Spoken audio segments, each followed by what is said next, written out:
Thank you everyone for coming out. And I want to thank Brother Dawood and Sister Betty for inviting me. And I'm just coming in from Houston, Texas. I still got my luggage here and got these flipper things on. Actually left my sneakers in Houston. Trying to rush to get through TSA. And by the time my ride got to the airport, I realized that, wow, I left my sneakers there. I have nothing but socks. But I want to start out, before I get into Brother Kamal and political prisoners, the spirituality in this room, the energy here, I feel that. And we talk about politics and metaphysical things and so forth. Being a Panther, people probably think I'm just going to come out here and talk about dialectical materialism and blah, blah, blah. But we are not a linear people. Okay, it's not, we speak about the ancestors, we didn't do a libation, but we brought them into this forum by bringing up their names. Okay, we are a circle, and that circle is unbroken. It's a connection from the ancestors to the unborn, which includes the Creator, the Orisha, our elders, those of us that are here.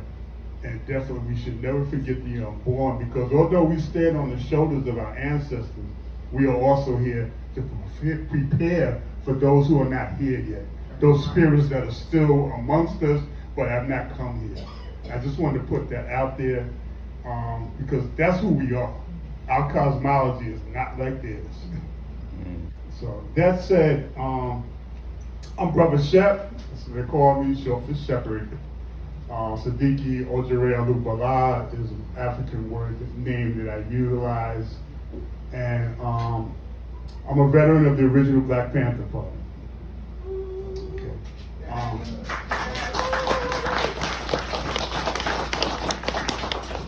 Like Kamal, which I'm going to get into very shortly and briefly, I joined the Panther Party as a teenager when I was 19, but I was young.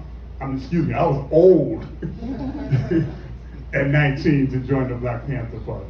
Brother Kamal joined when he was 17, which was the average age of a Black Panther during that time. 2/3 of those young people that were 17 were women. So don't get it twisted when you see Huey and Bobby and the Berets and the brothers with the guns. No. The women ran the Black Panther Party. Okay, that's something that we are working on now to make sure that our young people know that. Yes. They were the leadership, they were the ones who ran everything, and when they began to leave, in partnership, I should say, with our destruction with the government and COINTELPRO, that's when the party ended. But when the sisters left, that was our backbone. Yes. Okay, and people, you need to learn on that, and we're doing our best to get that out now. International campaign to free Kamal Siddiqui. It's key that we look at that word international, because we've heard solidarity spoken here tonight a number of times. We must have solidarity with movements across this planet. Yes, we are Pan-African. Yes, we want Pan-African liberation. Yes, we want to free Haiti. But in the party, we always knew, and we always said, Haiti, Haiti. Because of the liberation there, this government does not want Haiti to be free. Our liberation throughout the diaspora depends upon, and always has been, the liberation of Haiti.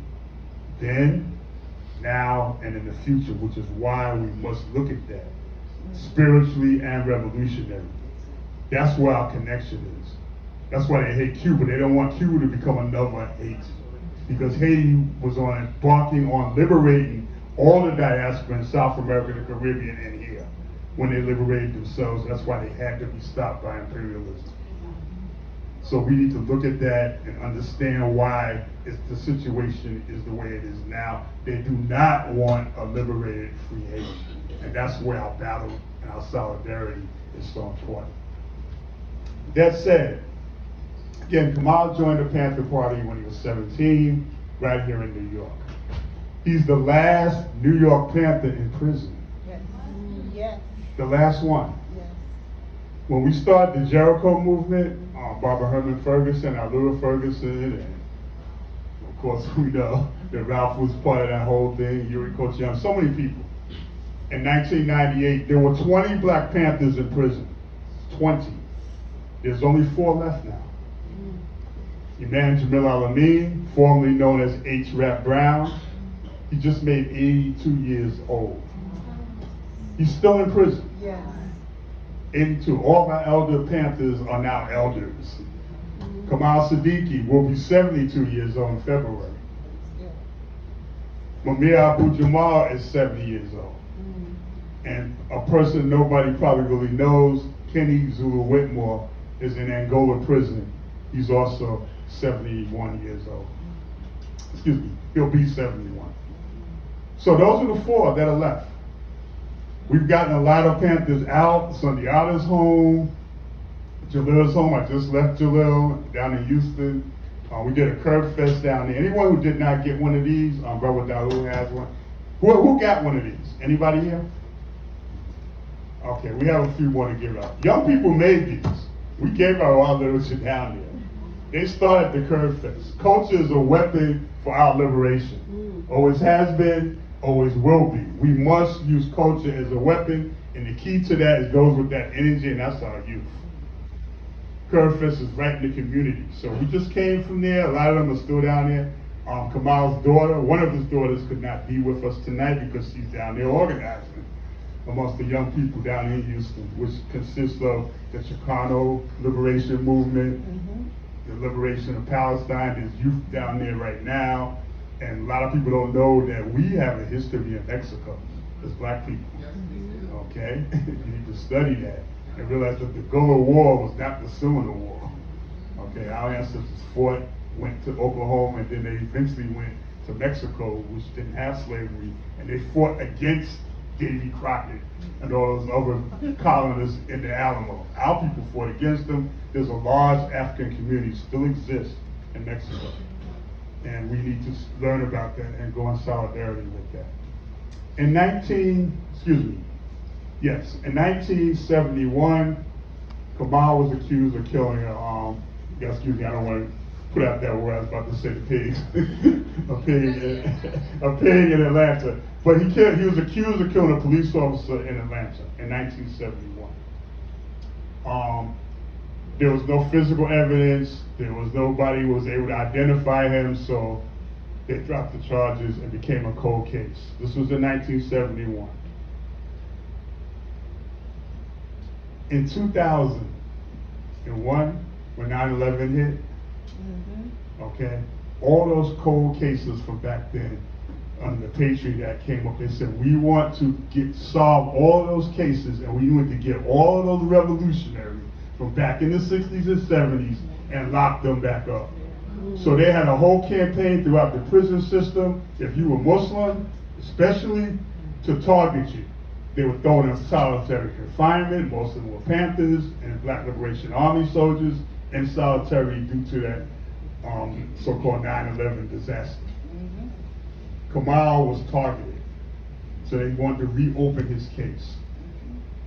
So they found so-called witnesses that said, oh yeah, I did see him, even though there's no evidence. And they found some way to capture him, and they offered him a deal.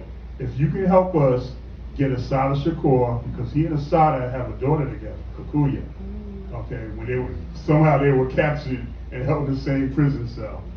And back then it was like, you're never getting out. So brother and sister did what brother and sister do. And that's one of the daughters. The other one is Kasese from another Panther sister, Panhandle. So Kamal has 2 daughters. Okay, they're adults, they have children. Kamal's a grandfather. Again, he's an elder. And they wanted to get him. They made that offer, of course. Kamal said, hell no. We look like, oh, if you give us Assata, you don't have to come out. But if you don't give us Assata, you're going to spend the rest of your life in prison. So Kamal's still in prison. He's in Augusta, so-called medical prison, which is notorious for killing people in that prison. Conditions are atrocious. Blood on the floors, unsanitary, quack doctors. Doctors have sued the hospital, prison for malpractice and elder abuse and medical neglect and torture, solitary confinement, all those things in this prison in Augusta, Georgia. Kamal, he had a wound, and because of the ulcers there, they wouldn't treat it, and because they refused to treat it, they said, oh, we'll cut your leg off. We've had 3 separate campaigns to stop them from taking Kamal's leg. That's how Ed Poindexter, another veteran, died of that. They cut his leg off. This is what they're doing to our freedom fighters throughout this country. That's why we need to learn about them, understand, and help organize to liberate our elders and free all political prisoners. With San Francisco 8, they tried to get 8 people, including some who were in after 9/11. So this government is notorious and they are vicious. And we have to look at things again internationally, how we can build solidarity with all the movements, because it all affects us. I'm going to ask folks who didn't, anyone who didn't get this. Yeah, a lot of people. Okay, I get that's like. If you had more. Yeah, that's the only ones I had. That was what was left for me. Just. So I'm going to close. What I'd like people to do is to see me. I'll be here. I'm not going back home yet. You know, I just got off the plane. We have a website. Free Kamal Siddiqui, go to that, or I can give you my email, because I do a lot of outreach and I can make those connections. I'm gonna, just a couple of quick questions, I hope, if I may, just in case people don't. Okay. Anyone have any questions? Well, you should thank the Solidarity here for the donation. Oh, I'm gonna definitely get to that. I saw one. Go ahead, brother. What's the current standing of the Black Panther Party? There is no Black Panther Party. Okay, the Black Panther Party, for all intents and purposes, ended in 1971 when there was a split. Some wanted to continue armed struggle, some did not, and unfortunately, we practiced extreme liberalism and fratricide amongst ourselves. But officially, it ended in 1980. But again, we were young, so some of us are still here. I'll be 70 years old on November 8th, starting from 19, okay? And we're still here. Bringing our comrades home is first and foremost for any Panther. So that and passing on the legacy of that struggle. Being here talking to you here this evening. I do high schools, I do colleges, I do workshops, political education classes, and so do other Panthers all throughout the country. We started using the technology of Zoom classes and so forth when the pandemic came. Because our students were like, young people were saying after the demo, well, what's next? And people organizing those demos didn't have anything for them. Like in the old days, we would have meetings after the demo. We would have flyers handed out, meet us here, we're gonna talk about it, this is what we're gonna do. People just go home now, and that's it. So we started saying, well, I gave a quick 3-minute speech after a large demo, some of you probably were there, from 110th Street to Washington Square Park, we marched, down 5th Avenue and everything. And I told you, here's my email. If you don't wanna do classes, I got swamped. But political education and control and order institute. I don't want to get into all philosophies of Panther, but we don't have time for that right now. We're talking about Kamal, who did this. But Panther SHEPCat at AOL.com. If you hit me up, I'll say it again. Panther SHEPCat at AOL.com. It's Panther because I'm a Panther, SHEP because my name is SHEP, and Cat because a Panther is a cat. And AOL because people say that that's old school. But it works. Hit me up, I'll put you on our network. We have over 8,000 activists, revolutionaries, and organizers throughout the planet that we get information back and forth from. To organize, as Kwame Ture said, organize, organize, organize. That's what we need to do. Anyone else? Yeah. Panther, P-A-N-T-H-E-R. Panther, P-A-N-T-H-E-R, S-H-E-P, C-A-T at AOL.com. There's also the website for Jericho. Jericho is the National Political Prisoner Organization, and everything about all of the Panthers is on that Yeah, website. this QR code here on here that one of these new technological things, you'll know about it. If you click on there, that'll take you right to the Jericho site. You'll see all the political prisoners that are still captive. This light is like. Yeah, it is kind of like. Okay, I'm gonna close with. Oh, okay. Go ahead, sir. I was gonna say, don't forget about Leonard Peltier. Mhm.